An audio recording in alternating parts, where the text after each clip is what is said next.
Welcome to the playlist crack ISSB with Alees way. आज की video में discuss करेंगे PMA लॉन्ग कोर्स 150 और PN कैडेट 2022 बी के जो कैंडिडेट्स थे उन्होंने जो अपनी टेस्ट क्वालिफाई कर ली है और काफ़ी जो है वो स्टूडेंट्स ने अपने ISSB फॉर्म्स जमा करा दी हैं। अब उनको तकरीबन 1.5 या 2 महीने बाद ISSB की कॉल आ जाएगी।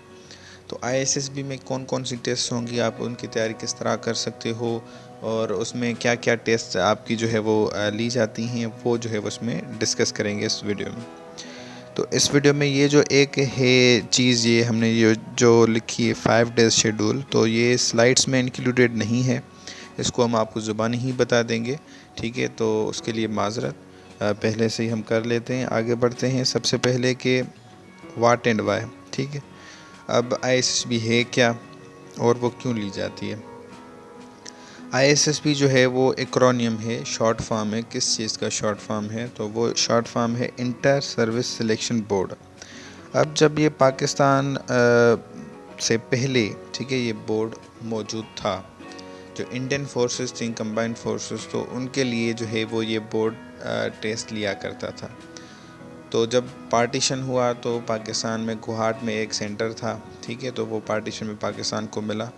तो उसके बाद फिर एक्सपांड हुआ ये जो है वो सेंटर्स, एक कराची में भी इन्होंने खोला, फिर गुजरांवाला में भी है एक, और दूसरा आपका क्वेटा में भी है। तो ये ओवरऑल 4 आपके जो है वो सेंटर्स हैं। तो यहाँ पर आपकी टेस्ट ली जाती है। ये टेस्ट जो है वो ISSB क्या है, ये ऑफिशियल एक ऑर्गेनाइजेशन है आर्म फोर्सेस की। वो क्या करती हैं, वो हेल्प करती हैं आर्म फोर्सेस को, जो नए बंदे हैं उनको रिक्रूट करने में ऑफिसर रैंकिंग्स पर। ठीक है, ऑफिसर्स को रिक्रूट करने के लिए ये टेस्ट ली जाती है। इनिशियल के बाद ये आपकी पूरी पर्सनालिटी को असेस करते हैं और आप में वो क्वालिटीज़ देखते हैं जो कि एक ऑफ़िसर में होनी चाहिए। अगरचे वो होंगी तो वो आपको रिकमेंड कर देंगे, फिर आगे आपकी फ़ाइनल मेडिकल हो के आप ट्रेनिंग पर चले जाओगे। तो उसके बाद जो है ये आपका बोर्ड टेस्ट क्यों लेता है, क्योंकि आप उस जो पोस्ट के लिए जिसमें आपने अप्लाई किया उसके लायक हो या नहीं। ठीक है, ये इसलिए टेस्ट ली जाती है। अब इसका शेड्यूल जो है थोड़ा सा डिस्कस कर लेते हैं। ये 5 तो है वो दिनों की टेस्ट होती है, जिसमें एक डे जो है वो डिपार्चर का डे, जिस दिन आप चले जाते हो वो काउंट नहीं किया जाता। ठीक है, 4 डेज काउंट किए जाते हैं, पर उमूमन होती 5 दिनों की है। कोविड के टाइम में ये 4 दिनों की हुई थी। ठीक है, मतलब कि 3 दिनों की हुई थी, जिसमें डिपार्चर आप इंक्लूड कर डिपार्चर करें तो अभी जो है ये 5 दिनों की टेस्ट होती है। शुरू में आप जाते हो, वहाँ पर वेटिंग हॉल में बैठते हो, उसके बाद आपको जो है वो अंदर वो जाने देते हैं। आपके पूरे सामान की चेकिंग होने के बाद फिर आपको रूम अलाट होते हैं। वहाँ पर आप सामान रख के आपको कहा जाता है कि आप जोहर हॉल में रिपोर्ट करें। एक हॉल होता है बड़ा सा, वो आपको बता देते हैं कि वो कहाँ पर है। ठीक है, ये मैं आपको 5 दिन का शेड्यूल बता रहा हूँ अभी ज़बानी। उसके बाद जो है वीडियो को शुरू करते हैं। फिर आप जोहर हाल में जाते हो, वहाँ पर रिपोर्ट करते हो। वहाँ पर आपसे जो है वो डॉक्यूमेंट्स आपके वेरीफाई होते हैं, जिनके डॉक्यूमेंट्स कम होते हैं, ठीक है, या डुप्लीकेट होते हैं, ठीक है, जो कि फेक डॉक्यूमेंट्स पेश करते हैं, उनको वापस भेज दिया जाता है। तो उनको वापस भेज दिया जाता है। डॉक्यूमेंट्स आपके कौन कौन से होने चाहिए? आपके पास मैट्रिक की मार्कशीट सनद होनी चाहिए, इंटर की मार्कशीट सनद, ये चीज़ें लाजमी हैं। उसके अलावा आप डोमिसाइल भी ले जाएं, कभी कभार वो मांग लेते हैं। और आपका NIC, आपके वालिद के NIC की फ़ोटो कापी भी ले जाएं, ठीक है, वो भी ज़रूरत पड़ सकती है वहाँ पर वो लेते नहीं हैं। सिर्फ आपकी सनद जो है मार्कशीट और सनद मैट्रिक और इंटरमीडिएट की, FSC की, FA की, वो लेते हैं। तो वो आपने ले जानी है अपने साथ। वो वहाँ पर वो जमा करेंगे और आपको फॉर्म्स देंगे डिफरेंट। ठीक है, एक जैसी होंगे तकरीबन, थोड़े से डिफरेंट होंगे, नहीं तो एक जैसे। उनमें आपकी पूरी बायोडाटा होगी, वो आपने खुद फिल करनी है। वो आपको पूरी इंस्ट्रक्शंस देंगे कि किस किस तरह आप फिल कर सकते हो। तो टेंशन की कोई बात नहीं है। वहाँ पर आप अपने बारे में चीज़ें वो याद करके जाइएगा। आपकी हॉबीज़ आपने क्या लिखनी है, आपका मिसाल के तौर पर भाई बहन कितने हैं आप, उन वो कौन सा भाई कौन सी क्लास में पढ़ता है, कौन सा कोई नौकरी करता है, तो ये सारी चीज़ें। आपकी फ़ेवरेट पर्सनालिटी कौन सी है, आप कभी अब्रॉड गए हो किसी, आपका जो घर है वो अपना है, ख़ुद का है, अगर है तो वो कितने का है, आपके वालिद की तनख्वाह कितनी है। तो ऐसी सिंपल सी चीज़ें आप अपने बारे में याद करके जाइएगा। आप आर्म फोर्सेस क्यों ज्वाइन करना चाहते हो, ये इसका जवाब। और अगर अच्छा आप फेल हो जाएं तो आप क्या करेंगे, तो इसका जवाब। तो इस तरह जो है वो ये चीज़ें आपकी फॉर्म में होंगी। 4-5 फॉर्म्स आपसे फ़िल करवाए जाएंगे। और उसके बाद एक दो एड्रेस होंगे, आपका प्रेसिडेंशियल होगा या कोई भी आपका एक ऑफिसर जो है वो आईएसएसबी का वो आपको आपके एड्रेस करेगा, आपको बताएगा आईएसएसबी के बारे में। फिर उसके बाद आपसे जो है वो कहा जाएगा कि आप जो है वो इस दरमियान आपको वो खाना भी खिलाते हैं, नमाज की ब्रेक भी होती है, आपको वो चेस्ट नंबर से अलॉट करते हैं, चेस्ट नंबर के साथ आपकी पिक्चर ली जाती है, ठीक है। तो ये सारी चीज़ हो गई एक दिन पर। इस तरह छोटी मोटी चीज़ें आपको ब्रीफिंग, मेस का इंचार्ज आपको ब्रीफ़ करता है। तो फिर आप जो है वो पूरा दिन फ्री होते हो, मतलब कि शाम हो जाती है तब तक आप आराम करते हो, नेक्स्ट डे के लिए तैयारी करते हो। फिर नेक्स्ट डे पर आपको जो हर हाल में रिपोर्ट करने के लिए खाना खाने के बाद कहा जाता है, वहाँ पर आप जाते हो, एक दो एड्रेस होता है, उसके बाद आपकी साइकोलॉजिकल टेस्ट स्टार्ट होती हैं। कौन कौन सी हैं इस वीडियो में आगे डिस्कस होंगी वो, ठीक है। तो साइकोलॉजिकल टेस्ट आपकी 2-2:30 बजे तक, 3 बजे तक चलती हैं। उसके बाद आपकी जो है वो आप पूरा दिन फारिग होते हो, तो नेक्स्ट डे के लिए आप तैयारी कर सकते हो। और उसके बाद नेक्स्ट डे पर इस दौरान अगर आपको पूरा खाना, वो शाम की चाय, सुबह की चाय, ये सारी चीज़ें आपको मुहैया कर दी जाती हैं, वो उनके ऊपर होती हैं सारी चीज़ें। वहाँ पर एक कैंटीन भी है जहाँ पर आप ख़ुद के पैसे देकर भी खा पी सकते हो चीज़ें, बाहर जाना मना है आपका। उसके बाद थर्ड जो आपका डे होगा, उस डे पर आपके जो है वो जीटीओ आएगा, चेस्ट नंबर आपके जो दिए गए थे वापस लेंगे। फिर ग्रुप्स में डिवाइड करके आपके ग्रुप का चेस्ट नंबर 1 से 12 तक या 11 से आगे 20-24 नंबर तक, ठीक है, वो आपको चेस्ट नंबर्स दिए जाएंगे। फिर आपको जीटीओ अपना ले जाएगा उधर अपने हॉल में किसी रूम में, ठीक है। वहाँ पर आपको जो है वो ब्रीफिंग देगा छोटी मोटी, तो कि कौन कौन सी टेस्ट आपकी होने वाली हैं, इंट्रोडक्शन आपसे लेगा। और वहाँ पर ग्रुप डिस्कशन वगैरह, ग्रुप प्लानिंग, ये सारे आपके लेक्चर टॉपिक होंगे। फिर आपको कहेगा कि आप आउटडोर टास्क के लिए ड्रेस चेंज करके आएँ, तो उसके लिए वाइट ट्राउज़र और शर्ट आपके साथ आप ले जाइएगा। अगर नहीं ले जाते तो वहाँ पर आपको कैंटीन में वो पैसों पर मिल जाती है। वो पहनकर आप चेस्ट नंबर के साथ अपने ग्रुप के साथ जाते हो आउटडोर टास्क एरिया में। वहाँ पर आउटडोर टास्क आपके होते हैं। फिर उसके बाद इंटरव्यू होता है आपका एक, ठीक है। तो ये सारा दिन आपका बिजी गया। 4th डे पर भी आपके आउटडोर टास्क होते हैं और इंटरव्यू होता है। बस 5वें दिन पर आपसे एक आध फॉर्म फिल करवाएंगे वो। उसके बाद आपको जो टीएडी जो आप खर्चा करके वहाँ तक पहुँचे वो दिया जाएगा और आप घर चले जाओगे। ये 5 दिन का शेड्यूल था, ये हमने इसमें वीडियो में स्लाइड्स में इंक्लूड नहीं किया था, उसके लिए मादरत। अब आते हैं कि आपकी इस वीडियो में जो स्लाइड्स हैं उन पर बात करते हैं। अब पहले हमने बात की कि वाट एंड वाई आईएसएसबी क्या है और क्यों ली जाती है, उसका रिलेटेड आपका अभी माइंड क्लियर होना चाहिए। अब आते हैं कि कैसे आईएसएसबी कैसे ली जाती है, मतलब क्या करती है आईएसएसबी। आईएसएसबी जो है वो सीरीज़ ऑफ टेस्ट लेती है आपसे, जिसमें इंटरव्यूज़ शामिल हैं, साइकोलॉजिकल टेस्ट शामिल हैं, इंडोर आउटडोर टास्क शामिल हैं। एक एक पर बात करेंगे कि किस तरह ये चीज़ें होंगी और आपको परफॉर्म किस तरह करना चाहिए पूरी आईएसएसबी में। हर मिसाल के तौर पर इंटरव्यूज़ में या साइकोलॉजी टेस्ट में, ये सब के लिए जो है वो ये एप्लीकेबल हैं चीज़ें जो आपको बताई जा रही हैं। आप कॉन्फिडेंट हों, ठीक है, पूरी आईएसएसबी में ख़ुद पर एतमाद होना चाहिए आपका, और प्रेजेंस ऑफ माइंड हो, आपसे जो कहा जाए वो समझ के फिर आपने एक्ट करना है। ऐसा ना हो कि आप समझें ही ना, कुछ और करते जाएं और ख़राब कर दें आप अपने टास्क वगैरह, इंटरव्यूज़ वगैरह। प्रेजेंस ऑफ माइंड रखें, जैसे आप हो वैसे पेश करो, आर्टिफिशियल कोई भी चीज़ नहीं है। मिसाल के तौर पर आपको जल्दी गुस्सा आ जाता है पर आप वहाँ पर कहते हो आपको नहीं आता, तो ये आर्टिफिशियल चीज़ बन गई। तो जैसे हो वैसे आप बताओगे तो अच्छा होगा आपके लिए, अगर नहीं तो फिर आप वो उनके यहाँ ड्यूअल पर्सनालिटी आपकी चली जाएगी, या वो समझ जाते हैं, वो क्वालिफाइड बंदे हैं कि ये झूठ बोल रहा है, और उस लैंग्वेज में जवाब दो जिसमें आपसे पूछा गया हो कोई भी चीज़, ठीक है। और ड्रेसिंग जो है वो कहीं पर भी किसी भी टेस्ट में आपकी परफेक्ट होनी चाहिए। ड्रेसिंग से कॉन्फिडेंस भी बिल्डअप होता है और ड्रेसिंग से आप अगले पर इम्प्रेशन आपका जो है वो बहुत अच्छा जाता है। अब इंटरव्यूज़ हैं, पहले इंटरव्यूज़ 3 हुआ करते थे, अभी आईएसएसबी रिसेंटली बहुत ड्रेस्टिकली चेंज हुई है और पीएम लॉन्ग क्वेश्चन 47 के बाद, ठीक है, बहुत ही चेंज हो गई है। तो अभी एक इंटरव्यू होता है और जिस बंदे का कोई रिपीटर हो या कोई किस मतलब कि जिसमें वो शक करें, उसकी पर्सनालिटी सही से जज ना कर पाएँ, तो 2 भी इंटरव्यूज़ होते हैं, ठीक है। और उन 2 के अलावा भी री इंटरव्यू हो सकता है आपका। एक आपका डिप्टी प्रेसिडेंट का इंटरव्यू होता है, दूसरा साइकोलॉजिस्ट का। अभी जो फ्रेश कैंडिडेट्स हैं उनका साइकोलॉजिस्ट का इंटरव्यू नहीं होता, कुछ का होता है सिलेक्टेड, कुछ का नहीं होता, ठीक है।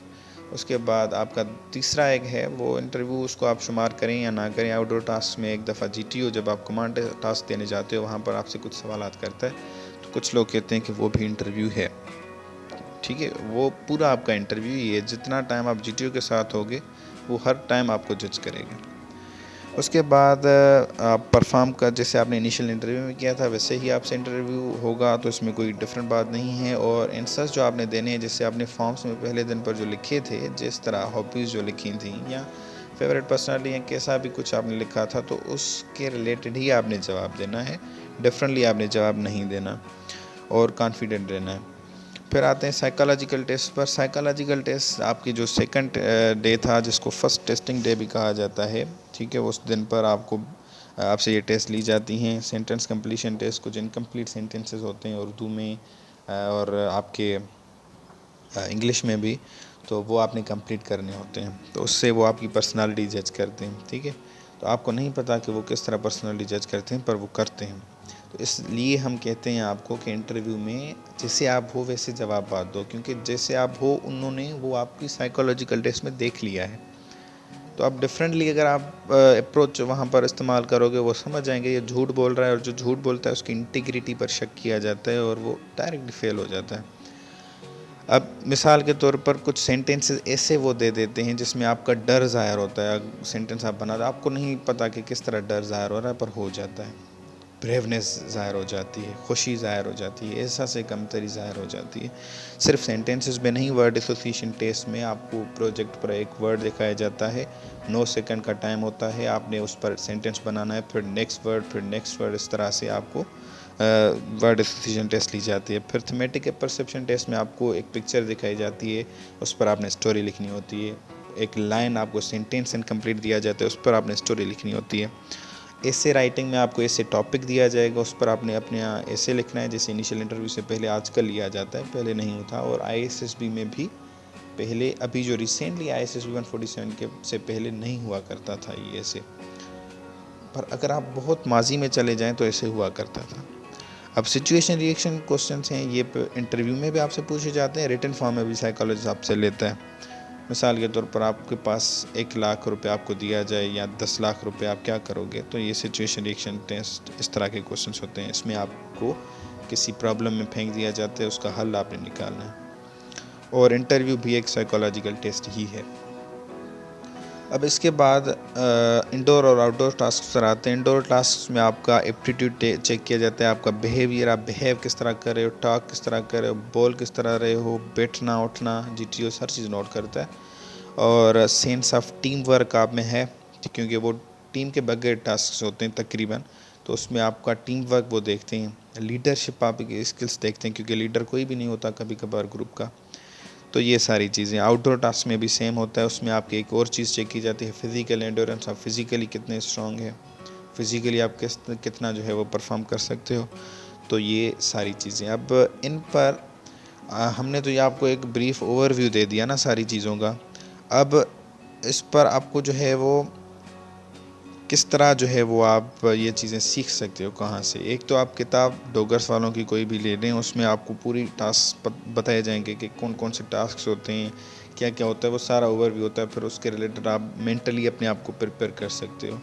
उसके अलावा हमने हर एक टेस्ट, साइकोलॉजिस्ट हो, इंडोर टास्क हो, आउटडोर टास्क हो, कुछ भी हो, उनमें हमने हर एक चीज़ पर सेपरेट वीडियो भी बनाई हुई है।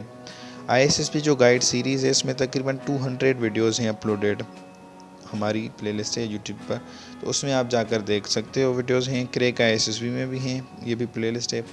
तो अब वो आप अगर तलाश आप नहीं कर पा रहे, तो सिंपली क्या करेंगे, आप यूट्यूब पर सर्च में जाएंगे, जो टॉपिक हो जिस पर आपको वीडियो चाहिए, मिसाल के तौर पर वर्ड एसोसिएशन टेस्ट लिखो, लास्ट में हमारा नाम लिख दो, अलीस वे। उस पर जितनी भी हमारी वीडियोस होंगी आपकी खिदमत में आ जाएंगी। मिसाल के तौर पर आउटडोर टास्क के इंडिविजुअल ऑब्स्टेकल लिखो, individual obstacle Alees way. Outdoor task है आपका कमांड टास्क, लिखो command task Alees way. Progressive group task Alees way. इस तरह ISSB new ISSB changes Alees way, आपको वीडियोस आ जाएंगी। और एक वीडियो ऐसी भी हमने बनाई है 45 मिनट्स की, जो कि जिसमें हमने कंप्लीट सारी चीज़ टेस्ट को डिस्कस किया हुआ है। 45 मिनट की है, ज़्यादा जो है वो आप दूसरी वीडियोस, मतलब अगर तलाश करने में डिफ़िकल्टी हो रही है तो एक ही जगह सारा मटेरियल आपके पास पड़ा है उसमें। अब जो दूसरी स्लाइड्स हैं उनको डिस्कस करते हैं। अदर दूसरी चीज़ें जो टेस्ट में होती हैं, आपको पूरे जो ISSB टेस्ट होती है उसमें आपको ऑब्ज़र्व किया जाता है। तो हर जगह आप केयरफुल रहें, सावधान रहें, ज़्यादा हल्ला गुल्ला ना मचाएं, लड़ाई ना करें, किसी से कोई चीज़ तोड़ ना दें, ठीक है। और पर्सनालिटी का अच्छा ख्याल रखें, खुशबू लगाएं, आप ड्रेसिंग अच्छी करें। जिस तरह आपका आउटफिट अच्छा होगा, इंप्रेशन अच्छा जाता है। और आर्टिफिशियल कभी भी ना हो कहीं पर भी, ठीक है। कोई भी मटेरियल ISSB का आप तोड़ मत देना। और अपने कैरेक्टर पर और इंटीग्रिटी पर कभी भी कंप्रोमाइज़ आपने नहीं करना, ठीक है। इंटरव्यू में कुछ सवालात तो करें, सिचुएशंस दें, फिर भी कैरेक्टर पर अपने पर आप कंप्रोमाइज़ नहीं करेंगे। अगर वो कहें कि अगर आप इस तरह कर रहे हो या क्या इस तरह आप सिचुएशन में आ गए हो, क्या करोगे, वो जवाब में वो कोई आपसे ऐसा चीज़ सुनना चाहते हैं जो कि कैरेक्टर के ख़िलाफ़ हो, तो वो आप जवाब आपने नहीं देना, ठीक है। मतलब सोच समझ कर जवाब देना है और हमेशा सच बोलें।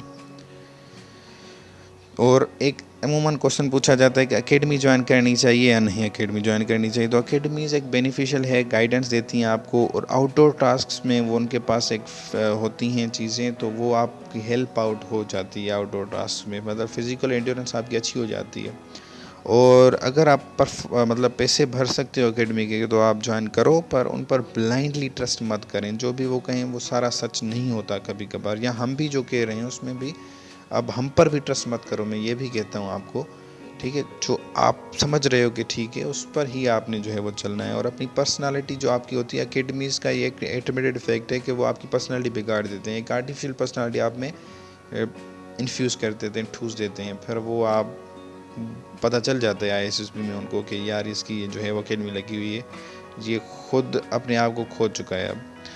तो अगर आप अकेडमी ज्वाइन करते हो तो उसमें भी आप केयरफुल रहें, ब्लाइंडली ट्रस्ट किसी पर ना करें। और आपके आउटडोर टास्क में वो जो है प्रैक्टिस के लिए आपकी बहुत हेल्प होती है। और फिर साइकोलॉजिकल टेस्ट में प्रैक्टिस आप करते हो, वहाँ पर प्रोजेक्ट पर सेम टेस्ट वो लेते हैं आपसे, और सारा कुछ इंटरव्यूज़ मॉक लेते हैं, तो इसमें हेल्प हो जाती है आपकी, ठीक है। तो इसके अलावा भी घर पर बैठकर भी काफ़ी बच्चे पास होते हैं, आप तैयारी कर सकते हो। यूट्यूब है, वहाँ से गाइडलाइन लें आप, बुक्स हैं डॉगर्स के। तो अब वीडियो यहाँ पर हम इख्तिताम पजीर करेंगे, बहुत लंबी वीडियो हो गई है। तो अगर वीडियो आपको अच्छी लगी हो तो लाइक करें, कोई सवाल या कोई कन्फ्यूजन हो तो कमेंट कर सकते हो। और इस तरह की मज़ीद वीडियोस चाहिए तो अलीज़ यूट्यूब चैनल को सब्सक्राइब करें। अगर वीडियो अच्छी है तो अपने दोस्तों के साथ शेयर करें और बेल आइकन को दबाना ना भूलें, ताकि हमारी आने वाली जो वीडियोज़ हैं आप तक वो पहुँच सकें। आपके कीमती वक्त के लिए शुक्रिया।